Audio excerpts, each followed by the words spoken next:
Olá, iniciamos a nossa conversa com um poema de Marcel Proust que nos diz que uma verdadeira viagem de descoberta não é de pesquisar novas terras, mas de ter um novo olhar. E é justamente esse novo olhar acerca da língua portuguesa que nos traz aqui. Um olhar um pouco mais teórico acerca daqueles 11 anos de aula de língua portuguesa que nos fizeram chegar até a universidade. Eu sou a professora Cláudia Maristúlio, trabalharei com vocês a disciplina de Língua Portuguesa 1 e estou aqui hoje como convidada, com a professora Maria Cláudia Teixeira, que trabalhou com vocês a disciplina de Leitura e Produção de Textos, que vai trabalhar aqui conosco hoje numa perspectiva interdisciplinar. Tudo bem, Maria? Tudo bem, professora? Tudo bem, seja muito bem-vindo à nossa conversa interdisciplinar. Obrigada. Muito bem. Para início da nossa reflexão, nós temos uma imagem que é muito perspicaz. Gostaria de comentar alguma coisa num primeiro momento, Maria? Eu comentei muito com eles na disciplina sobre a importância da leitura. E acho que essa imagem ela vem reforçar tudo que eu trabalhei com eles, porque por mais que não gostemos, por mais que às vezes ela vá empurrada, ela é necessária. Porque sem a leitura não construímos conhecimento, não adquirimos informações, não temos condições de mudar as nossas opiniões. Muito bem. E aí o que chama bastante atenção nessa imagem é que o próprio discurso das duas personagens que estão ali, nós podemos associar esse discurso a duas personagens distintas, que pode ser a personagem do pai, e toma o remédio que é para o seu bem, ou a personagem do professor, justamente pela palavra leitura. Sim. Mas o que a gente percebe é que, por exemplo, nós da área de linguagens, nós tomamos como se fosse o professor. Sim, sim. É a leitura propriamente dita. No entanto, a gente percebe que o próprio formato do professor, ele lembra muito aquela concepção de escola tradicional. Que o professor é detentor de todo o conhecimento, é só ele que sabe. E aí, na fisionomia do professor, nem ele tem toda a certeza de que toda essa leitura que muitas vezes é empurrada que nas escolas públicas e muitas vezes nas escolas particulares é empurrado um certo número de livros. Mas que a leitura é fundamental, mas nem sempre aquela que é empurrada. Sim. Ela é fundamental. O leitor ele tem o direito de escolher a leitura, querer ler ou não, né? Exato.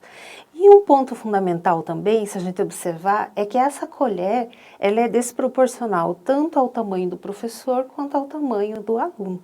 E que no meio da colher nós temos lá a palavra leitura, no meio de um certo emaranhado.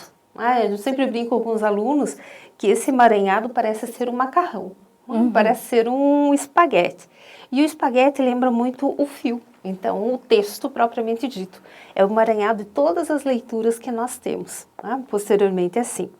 Mas o que chama atenção é que todas essas questões de leitura, todas as questões de texto, elas são trabalhadas dentro de uma perspectiva de uma teoria do conhecimento, dentro da linguística textual. A nossa disciplina de Língua Portuguesa 1, vocês perceberão que ela é estritamente interdisciplinar com várias teorias do curso. Com a teoria da professora Maria Cláudia, do laboratório. Durante todo o curso vocês reverão, farão uma releitura de vários conteúdos trabalhados e também com a introdução aos estudos linguísticos, que estamos trabalhando paulatinamente. O ponto central disso é o que é a linguística textual.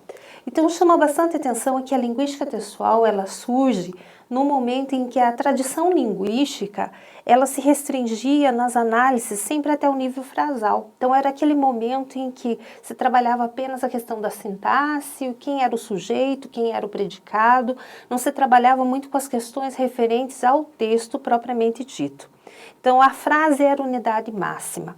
O que chama atenção? Só em meados do século XX, e em específico na década de 60, é que surgem as primeiras reflexões que vão analisar, então, o nível textual ou transfrasal. Então, esse é o ponto fundamental, transfrasal. E a linguística textual nasce dessa forma com uma nova proposta perante as correntes linguísticas que se limitavam à estrutura da frase, à análise da frase.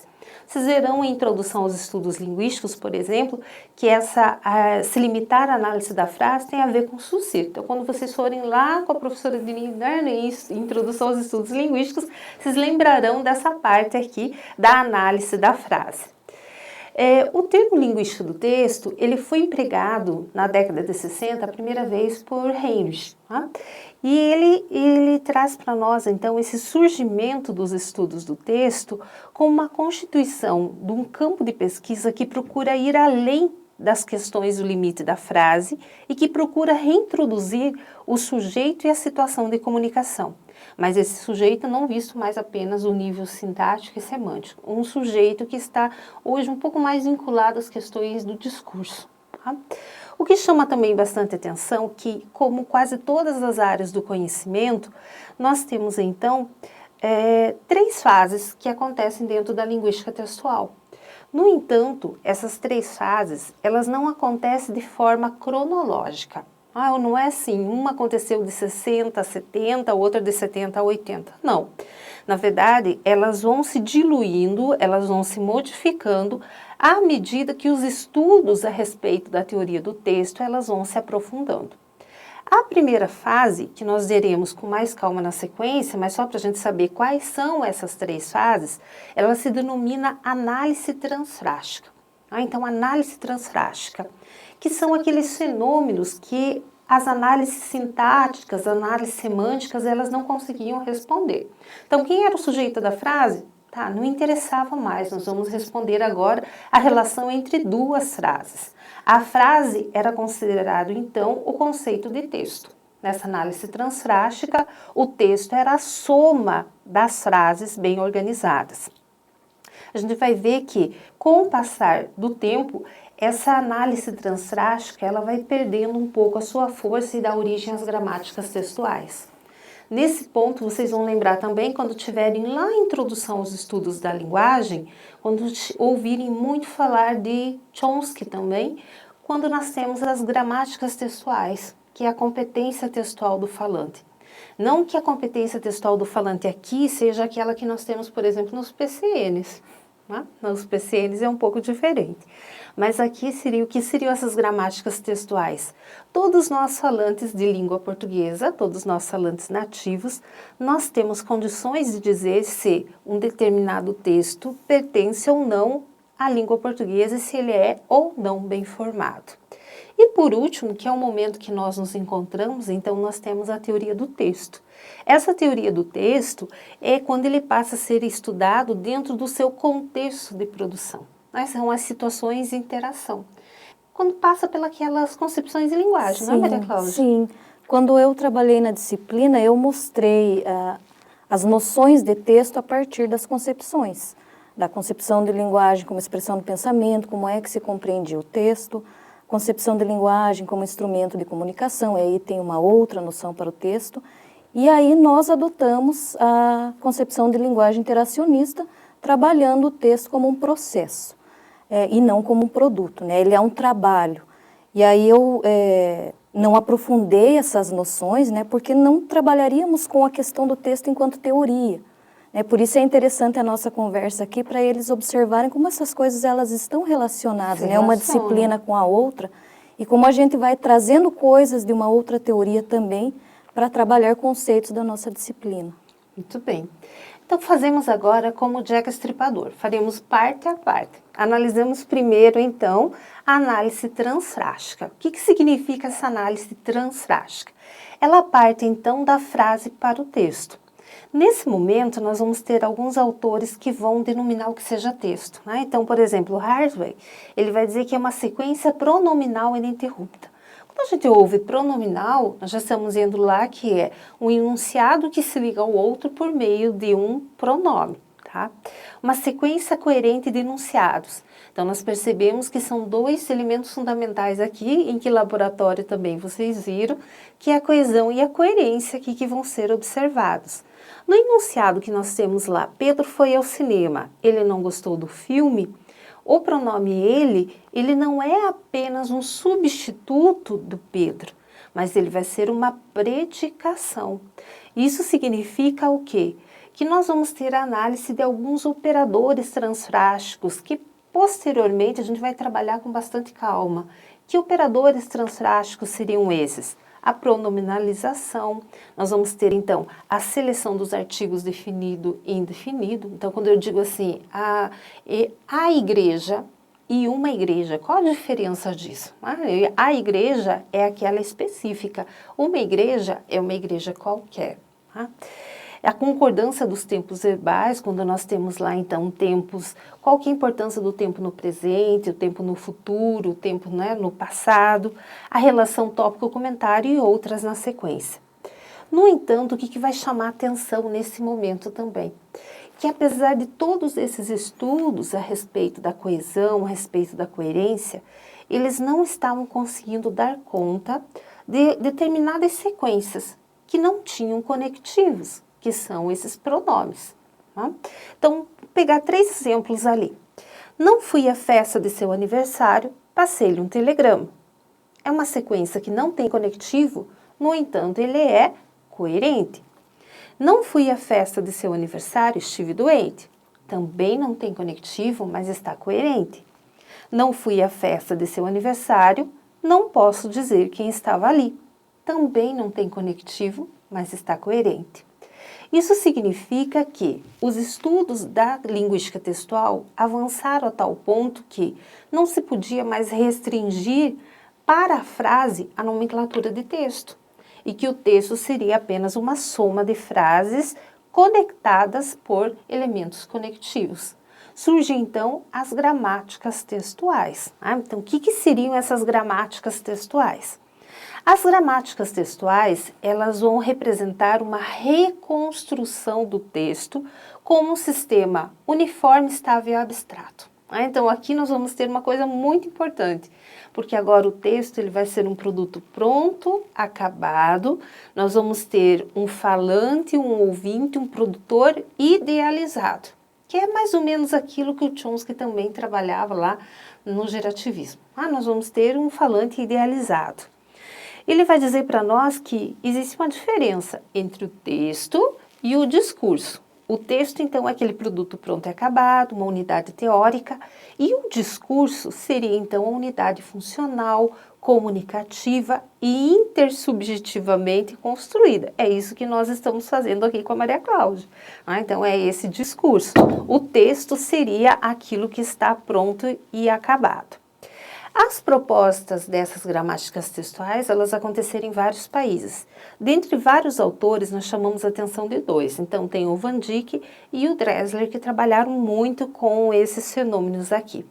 O que chama atenção também, gente, é que essas gramáticas textuais, elas vão trazer para nós uma personagem central dentro dos estudos da linguagem, que vai ser o Charolles. Charolles, ele vai dizer que todo falante, ele possui 3 capacidades textuais básicas. O que significa isso, 3 capacidades textuais básicas?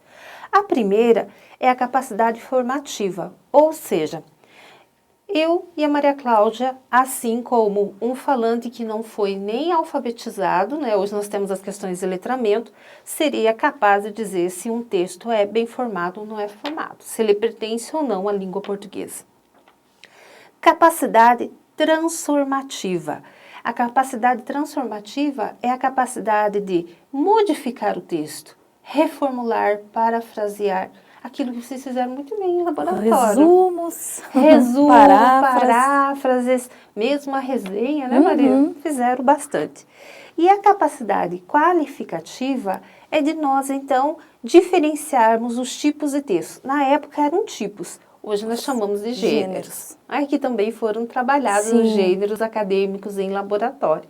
Então, era essa a capacidade de distribuir realmente como que nós tínhamos essas capacidades textuais básicas. Mas o que chama atenção é que, por exemplo, essa perspectiva que era avaliada por Chomsky, nós tínhamos lá uma gramática de frases que seria um sistema finito de regras, comum a todos os usuários da língua, que permitiria dizer se uma sequência linguística é ou não um texto bem formado.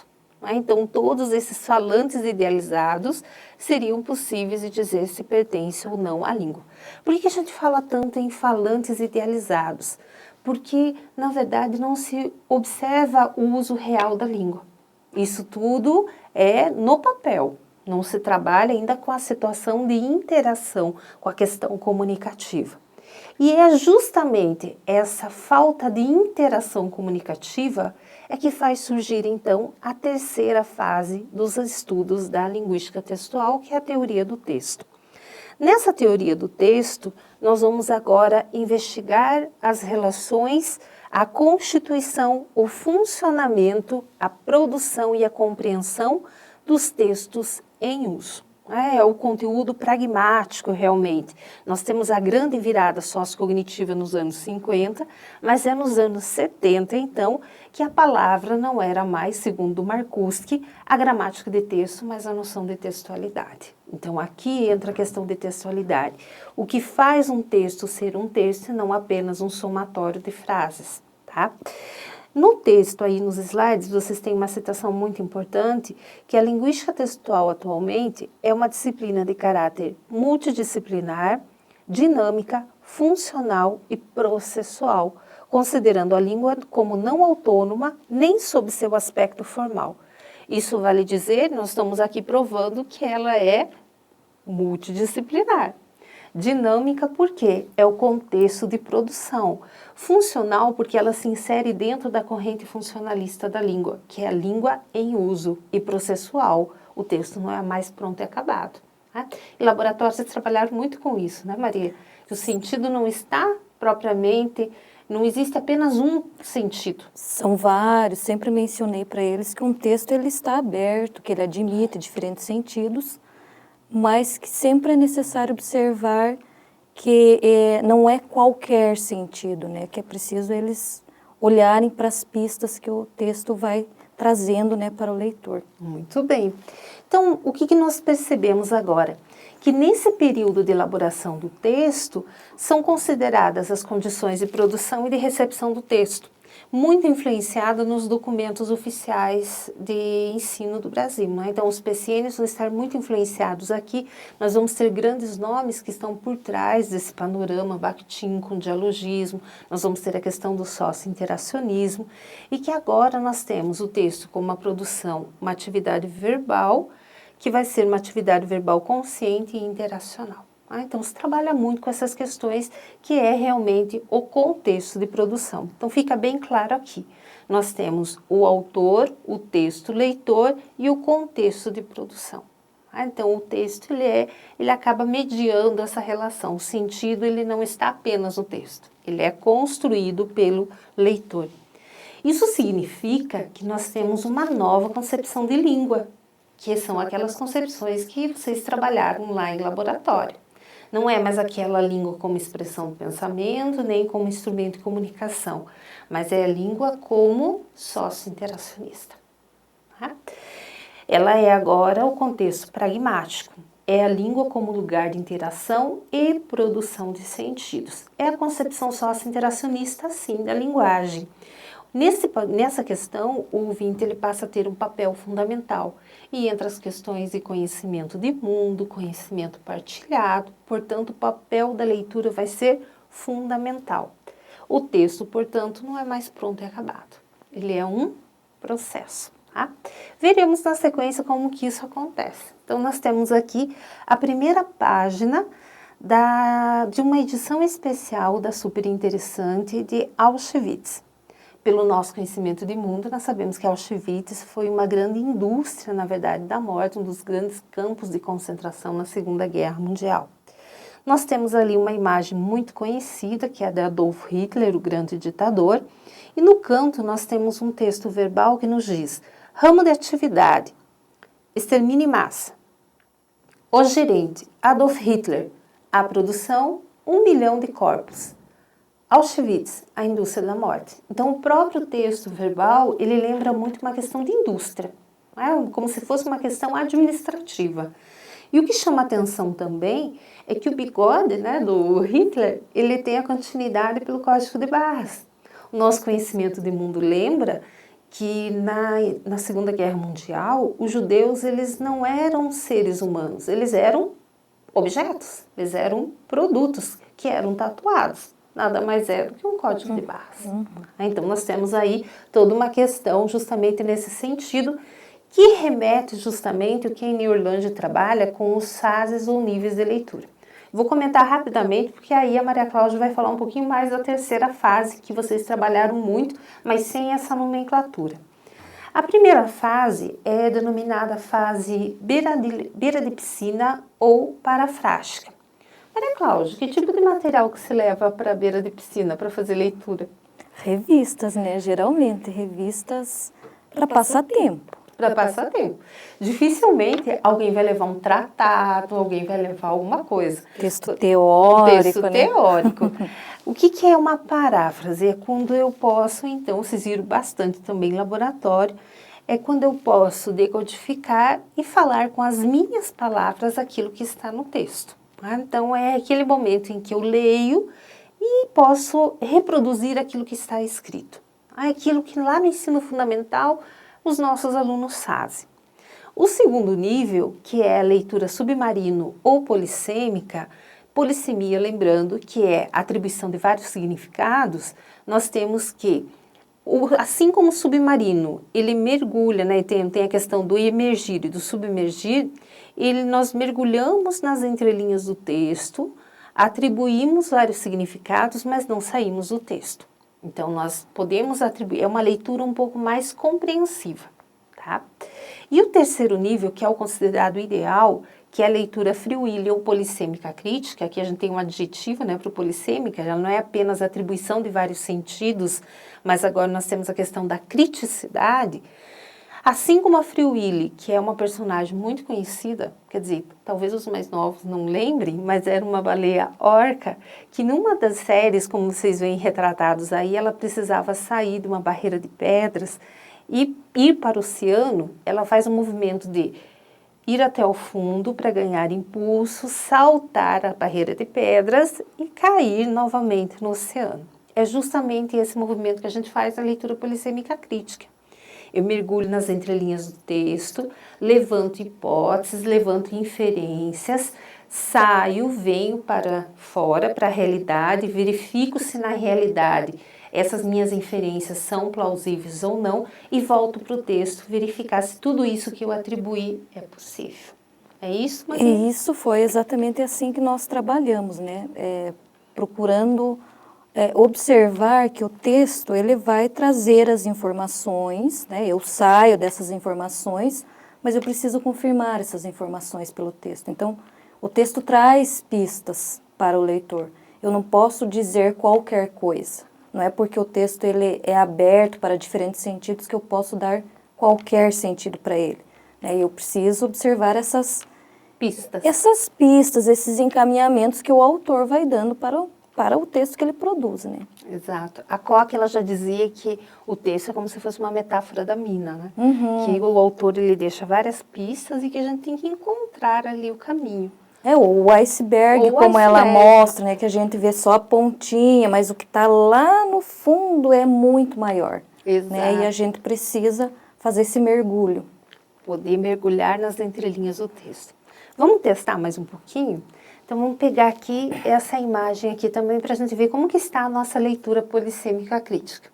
Então, nós temos ali uma bookstore. Nessa bookstore, nós temos, lembrando que bookstore não é apenas uma livraria, não é uma livraria qualquer, é uma livraria em que eu posso manusear todos os tipos de materiais. Dentro da livraria, eu tenho 3 personagens que a gente consegue identificar. Então, eu tenho um senhor que está pensativo, tem uma menina que está retirando um livro da estante e tem um menino que está deitado. Todos eles muito felizes. Do lado de fora, eu tenho 2 personagens que a gente identifica como filho, né, e mãe, e que a criança diz, mãe, ela já está no 2º livro.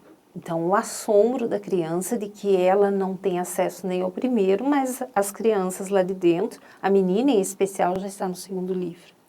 E a gente percebe, pela forma como as personagens estão retratadas, que as condições sociais são diferentes. Só aí nós diríamos que a leitura é importante. Sim. Mas quando a gente vê o texto verbal, que é do Bira, baseado em Rango de Edgar Vasquez, e que Rango é uma personagem de Edgar Vasquez, que vai ter uma situação muito semelhante dessas, e que é um restaurante, em que a criança do lado de fora fala, pai, ele já está no segundo bife. Bira, ele traz esse intertexto e compara a leitura ao alimento. Então, está na Constituição que o alimento é tão essencial ao ser humano quanto a leitura. A leitura. Titã já dizia que comida, nós não queremos apenas comida, nós queremos diversão e arte também. Então, essa é a leitura polissêmica. Mas isso também é porque, assim como Narciso, figura mitológica, nos traz que cada um de nós, na verdade, enxergamos apenas de acordo com o nosso mundo, né? De acordo com o nosso espelho.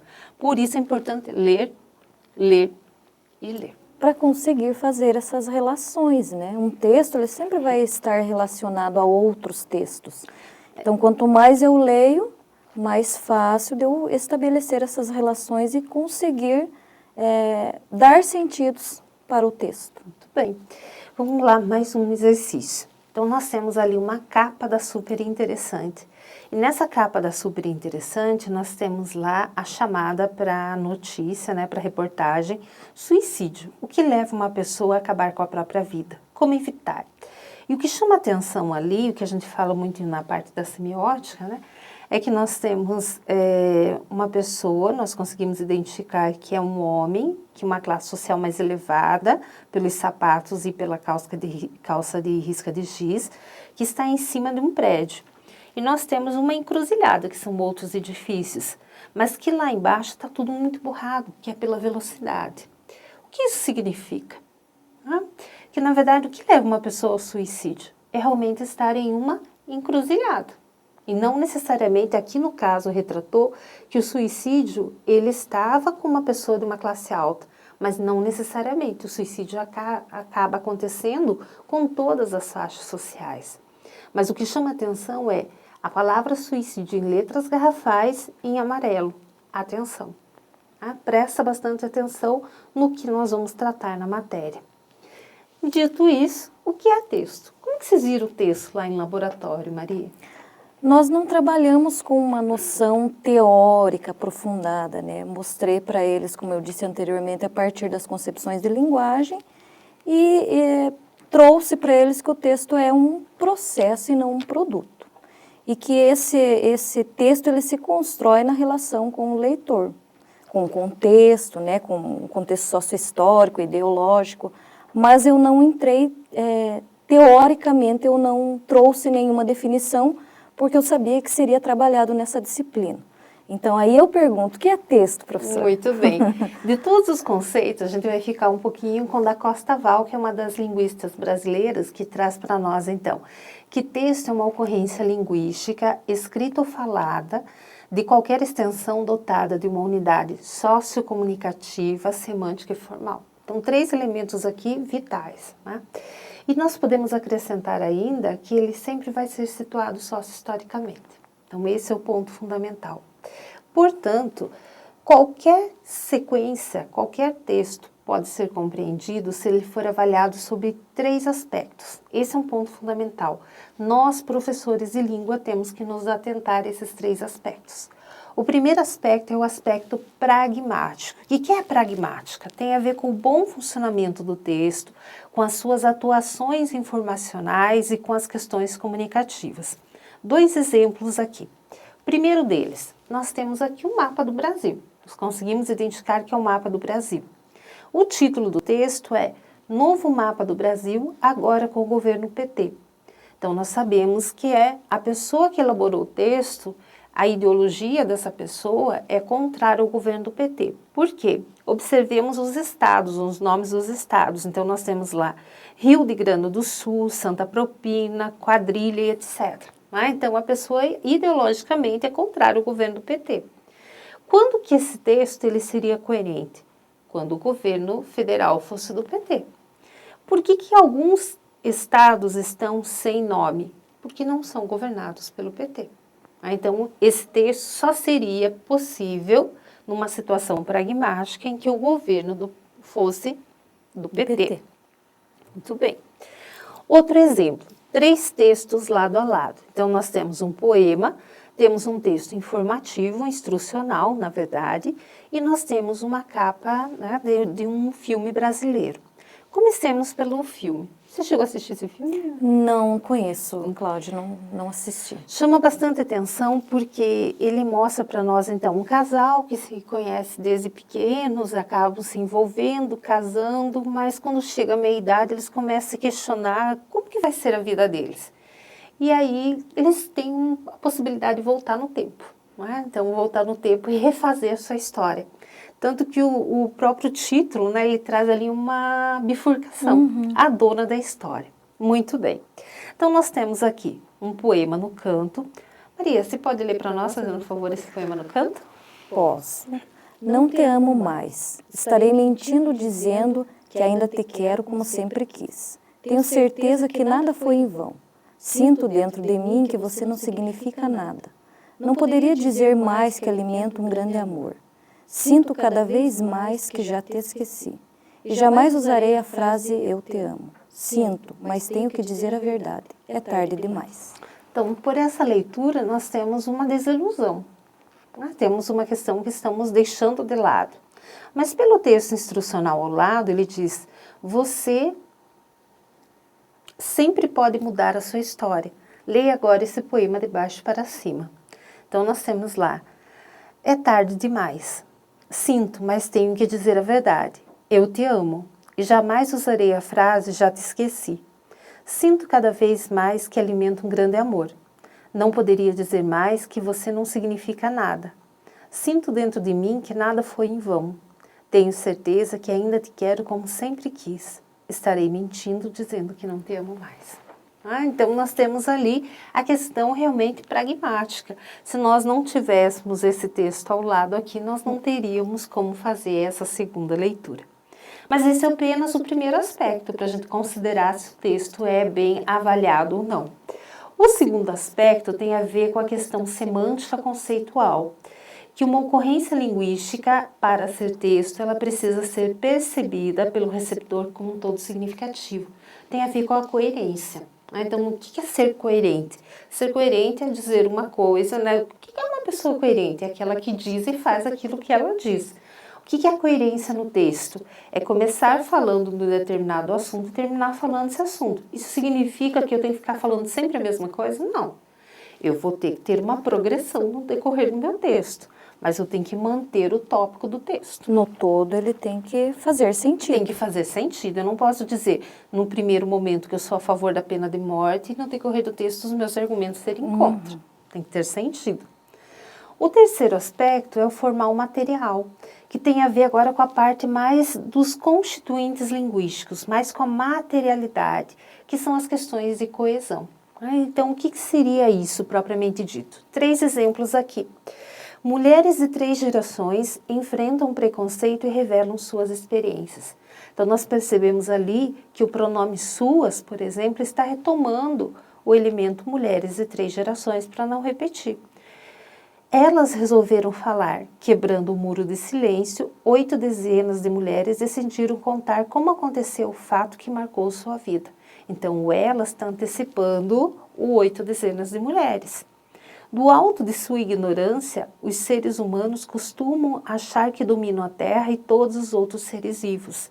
Então, sua faz referência, sua ignorância, aos seres humanos. Então, são os constituintes. Mas a coesão e a coerência, elas são apenas 2 elementos responsáveis para manter a textualidade. Então, Bogrand e Dressler, eles vão dizer para nós que um texto, para ser texto, ele precisa ter um conjunto de elementos que façam com que um texto seja um texto, não apenas um somatório de frases. São 7 esses elementos. Então, a coesão e coerência, que vocês viram rapidamente. Muito rapidamente, porque eu sabia que seria também retomado de forma mais aprofundada na disciplina. Então, nós vimos algumas coisas sobre a coesão, como a referenciação, por exemplo, E a coerência, toda essa definição do sentido para o texto. Não vimos nenhuma outra questão mais aprofundada. Muito bem.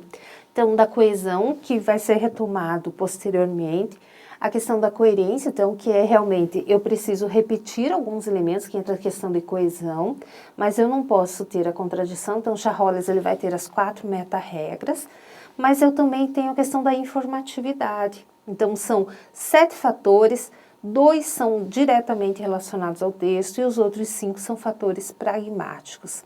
O que seria essa informatividade, né? Então, um texto, para ser considerado um bom texto, é aquele que tem um nível médio de informações. O que significa isso?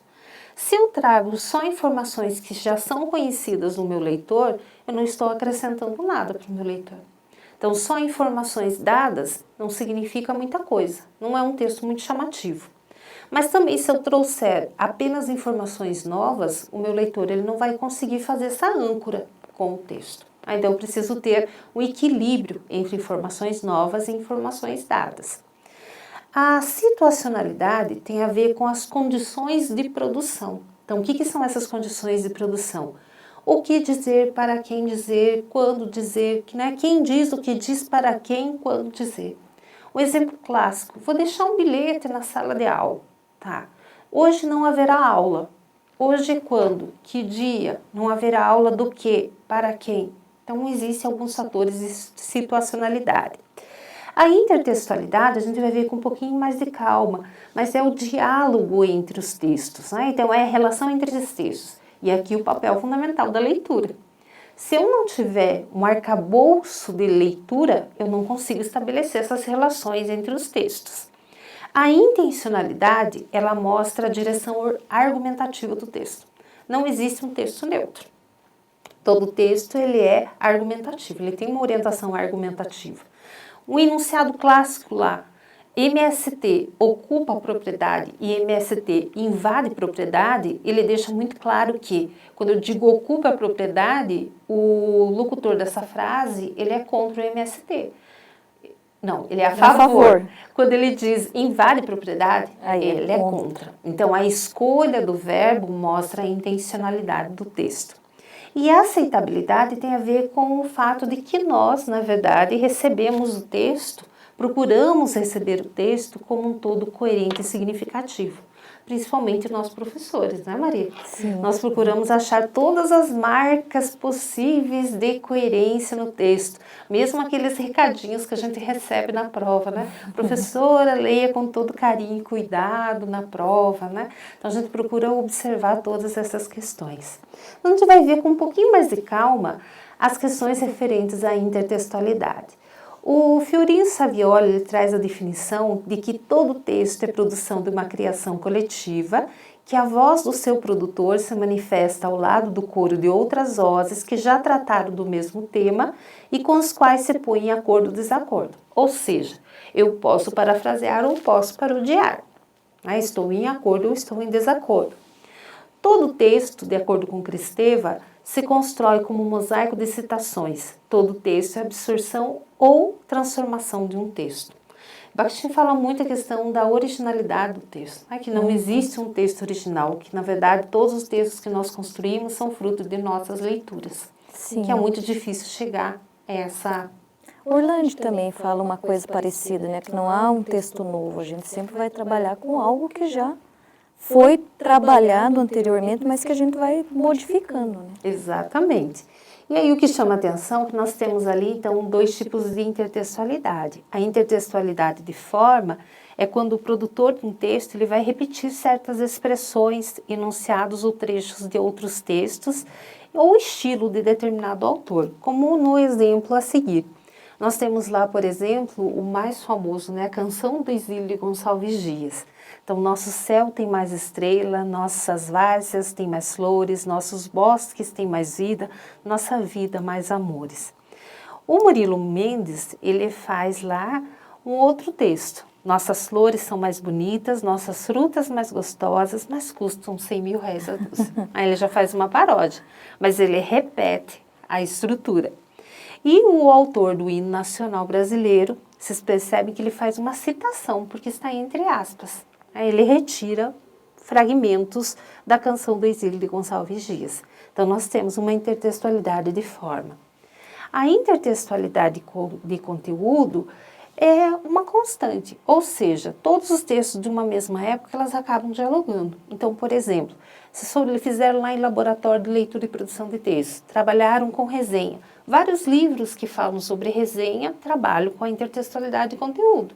Aqui, vários livros que trabalham sobre linguística textual é intertextualidade de conteúdo, ok? Suciro, ele vai dizer, é a fala que faz evoluir a língua. Veríssimo nos diz, as palavras, afinal, vivem na boca do povo e são faladíssimas. Vejam só a intertextualidade com Suciro. E Celso Cunha, um dos eminentes gramáticos, diz, numa língua existe, pois, ao lado da força centrífuga da inovação, a força centrípeta da conservação. Quer dizer, a língua e a fala. Para finalizar, nós temos aqui alguns exemplos que chamam bastante atenção do que vem a ser essa intertextualidade. Então, a intertextualidade foi feita com o filme Malévola. Eu creio que muita gente deve ter assistido, viu Malévola. E aqui algumas cenas, então, que foram marcadas, foi trabalhada a questão da intertextualidade e a questão das simbologias da Malévola. Então, a Malévola que conta a história justamente é uma outra versão, né, do que nós temos da Bela Adormecida, por assim dizer. Então, nós temos aqui no começo do filme, quando nós temos o retrato, então, da Malévola e com a outra obra, Stardust. Ponto importante, gente. Se não tivesse assistido ao outro filme, não teria como fazer essa associação. Da mesma forma, do Castelo do Reino, nós podemos perceber as semelhanças do Castelo da Malévola com o castelo do filme Branca de Neve e o Caçador. Então, são as semelhanças que nós procuramos ali. A Malévola lembra o Vingador, né, que nós temos lá, num desenho muito antigo, quer dizer, muito antigo nem tanto, eu assistia também. Eu também, Caverna do Dragão. A Caverna do Dragão. E com a rainha da Bela Adormecida, né? Nós temos também lá com o Drácula, então a Malévola muito parecida com a representação do Drácula. O mundo de Malévola, muito parecida com o mundo de Avatar, também assistiu? Assisti. Então, muito parecido o mundo de Malévola com o mundo de Avatar. Quando ela voa também, muito parecida a Malévola voando com o Avatar voando. Então, observem que as cenas foram retiradas justamente para mostrar essas relações intertextuais. Os Moors, que aparecem em Malévola, muito parecida com o Harry Potter. Né? O Dobby. Exatamente, com o Dobby. 20 anos agora de Harry Potter esse ano. Né? Nós temos a Malévola na árvore, que lembra muito Peter Pan. Né? Então, aqui as cenas. Nós temos as 3 fadas da Malévola, as 3 fadas retratadas, né, exatamente na Bela Adormecida. A Malévola que lembra, então, na literatura brasileira, a Saramandaia, Sim. muito parecida. A Malévola na árvore que ela está sentada, lembra a árvore do Kung Fu Panda também, muito semelhante. A Guerra dos Humanos com os Moors, da Malévola, que lembra as Crônicas de Nárnia. Então, aqui algumas semelhanças muito profundas. A Malévola dormindo, que lembra com o seu amado, lembra o Shrek. Então, é como se fosse o que não é o tão belo com o belo. A traição, quando ela tem as asas cortadas, da Malévola, com a Dalila cortando o cabelo de Sansão. Nós temos as fadas abençoando a Aurora, na Malévola, e os reis magos. Nós temos a Malévola jogando o feitiço em Aurora. Então, nós temos lá muito parecido com a Branca de Neve. A Malévola na cabana onde ela está, com a cabana dos 7 anões. Nós temos a parte em que ela brinca com o animal, que lembra também a Branca de Neve e o Caçador. A Aurora na neve, que lembra muito a questão das Crônicas de Nárnia. Então, aqui a gente percebe que ele tem várias sequências, né? Então, tem com as Crônicas de Nárnia, com Avatar, com Harry Potter e assim sucessivamente. Com Stardust, vejam que é muito semelhante, só não é unicórnio, mas é muito semelhante. Então, a Aurora e Sono Profundo, nós temos ali a Bela Adormecida, aqui nós temos muito o Chapeuzinho Vermelho, a imagem do Stefan de Malévola, que lembra o Crepúsculo, tá? Do Edward. E algumas simbologias que são interessantes, então, que aparecem. Por exemplo, as asas, que significa a desmaterialização, a questão do alívio, da leveza espiritual, né? Da sutileza. A malévola, que ironicamente aparece com o demônio Baphomet, que é conhecido como amante das trevas. As fadas, que é a simbologia dos sonhos, que são diretos, simples, que são poucos trágicos. O corvo, que simboliza a morte, a solidão, que está associado ao profano e que está sempre junto com ela. O espantalho, que é inofensivo e sem importância, mas carrega a simbologia da morte. A coroa, que simboliza a autoridade e o poder. O batom vermelho, que é uma constante, né, na Malévola, que é a simbologia do amor, da sensualidade. A rosa, que simboliza a beleza feminina, a sexualidade. Aliás, a rosa, ela aparece em vários textos que trabalham com intertextualidade. Vai uma dica bem legal para quem gosta de treinar, para treinar a intertextualidade, gente. É o filme Plainceville, a vida em preto e branco. Né? Essa é uma dica bem legal para observar como que acontecem essas mudanças de intertextualidade e relações simbólicas. As borboletas, que vão simbolizar o renascimento. E o cavalo branco, que simboliza o filho da noite e do mistério, utilizado nos contos de fada. Tá? Então, creio que seria a primeira conversa. Muito boa, gostei bastante de participar. Que realmente mostra, então, essa interdisciplinaridade, Sim. esse diálogo. Espero que tenha sido bem satisfatório. Sim. Muito obrigada, então, Maria Cláudia. Eu que agradeço o convite, professora. Agradeço aos alunos, um abraço para vocês. Então, bons estudos também aos nossos alunos e que o material seja de grande valia e acessem também os materiais, outros materiais disponíveis.